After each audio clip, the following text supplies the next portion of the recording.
कोल्हापूरच्या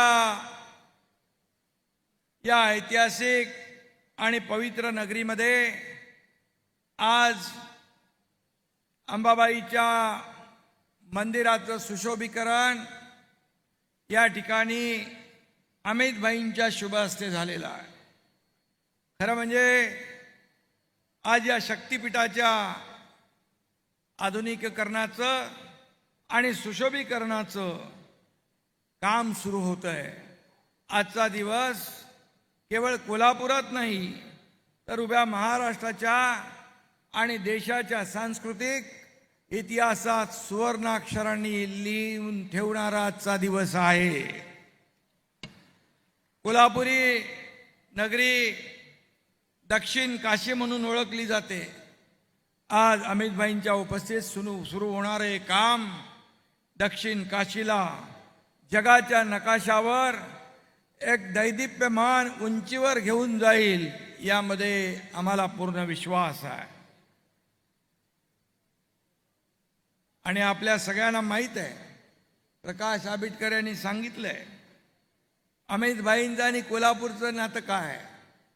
अमित भाई कोल्हापुर के दामाद हैं, इसलिए कोल्हापुर वासियों को पूरा विश्वास है कि महालक्ष्मी मंदिर के सुशोभीकरण के बाद अमित भाई की गृहलक्ष्मी भी प्रसन्न होगी। म्हणजे आपल्या भाभीजी, अरे अमित भाईंचं प्रेम किती वेळा कोल्हापूरला आले ते, आणि या कोल्हापूरच्या प्रेमापोटी ते येतात। आदरणीय प्रधानमंत्री नरेंद्र मोदी जी के नेतृत्व में देश में एक सांस्कृतिक पुनरुत्थान चल रहा है। काशी विश्वनाथ कॉरिडोर हो, भव्य अयोध्या धाम हो, उज्जैन के महाकाल हो, भारत ने अपनी आत्मा को फिर से पहचाना है। मोदी जी की नीति है विकास भी और विरासत भी। आणि केंद्रीय पर्यटन मंत्रालय, प्रसाद, स्वदेश दर्शन योजना या सर्व योजनांमधून आध्यात्मिक आणि सांस्कृतिक क्षेत्रांचं अतिशय चांगला विकास होतो आहे। आणि म्हणूनच देशाला 12 वर्ष, मोदीजींच्या प्रधानमंत्री पदाला 12 वर्ष झाली।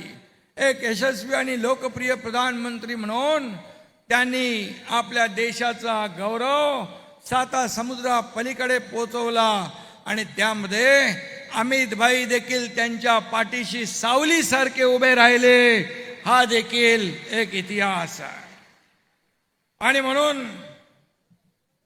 महालक्ष्मी मंदिराचं जे आज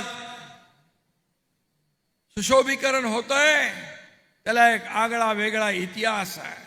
आणि म्हणून मगाशी सांगितलं की देशातल्या जनतेला एक सुरक्षित भावना मनामध्ये निर्माण होते आणि त्याचबरोबर आतंकवादी आणि नक्षलवाद्यांच्या छातीमध्ये आणि पोटामध्ये भीतीचा गोळा येतो तो या आपल्या अमितभाई शाह यांच्या कर्तृत्वामुळे।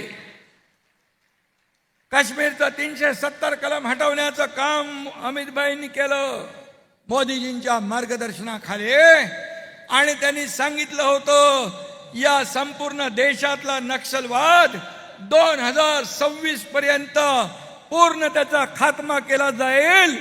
तो देखील अमितभाईंनी नक्षलवाद संपून टाकण्याचं काम या ठिकाणी केलेलं आहे। महाराष्ट्र, गडचिरोली आणि संपूर्ण देश नक्षल मुक्त करण्याचं काम अमितभाईंनी केलं आहे। आणि जे ते बोलतात ते करून दाखवतात, ही त्यांची ख्याती आहे। एकदा शब्द दिला की शब्द म्हणजे पत्थर की लकीर आहे, आणि एखाद्याच्या मागे उभं राहण्याचा निश्चय केला त्याच्या पाठीशी पहाडासारखे उभं राहण्याचं कामही ते करतात। हा त्यांचा एक आगळा वेगळा स्वभाव आहे। आणि म्हणून त्यांनी गृहमंत्री म्हणून अतिशय उत्तम काम केलं।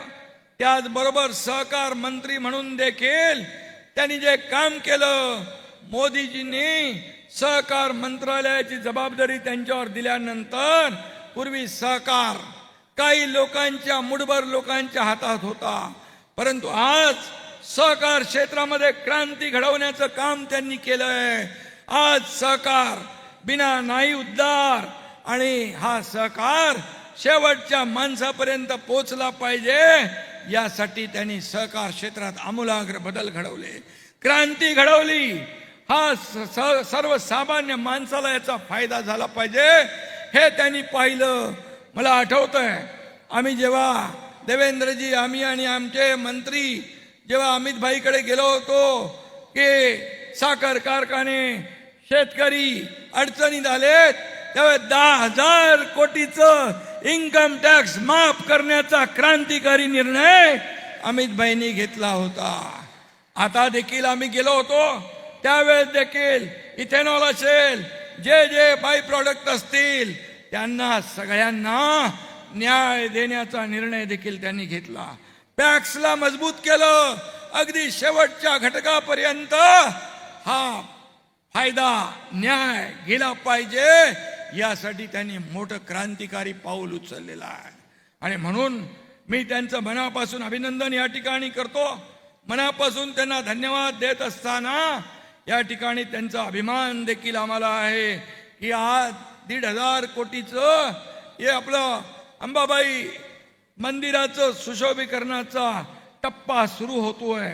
आणि महाराष्ट्र राज्य देखील या ठिकाणी, जसं आपले आदरणीय प्रधानमंत्री देखील या ठिकाणी देशातल्या मंदिरांचं पुनर्जीवन, सुशोभीकरण करतायत, तसं या राज्यामध्ये देखील अनेक मंदिरांचं, देवस्थानचं, तीर्थस्थानचं या ठिकाणी विकास, विरासत, ही आपली विरासत आहे.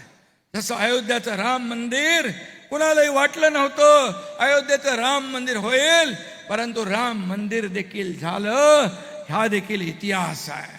आणि म्हणून मी आपल्याला एवढंच सांगतो की या संपूर्ण देशामध्ये जे आपली तीर्थक्षेत्र आहे त्याचा विकास होतोय, आपली संस्कृती, आपली परंपरा जोपासली जाते आहे, आपली संस्कृती परंपरा पुढे नेण्याचं काम होतंय.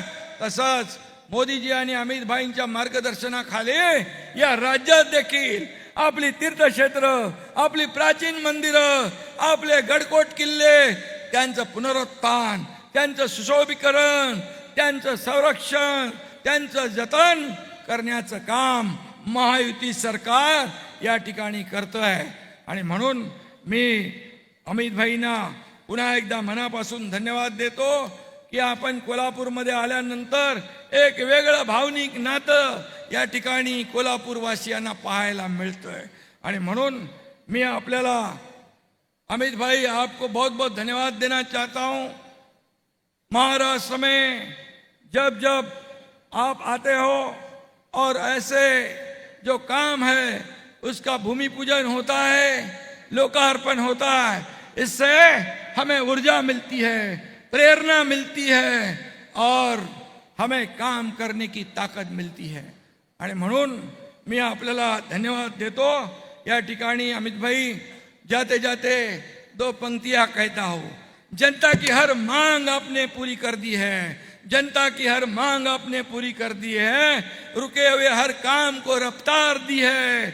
आपकी बदौलत या विकास की पंचगंगा बहेगी, आपके बदौलत या विकास की पंचगंगा बहेगी. माँ अंबाबाई मंदिर का नवनिर्माण एक नई मिसाल बन जाएगी. धन्यवाद. जय हिंद, जय महाराष्ट्र.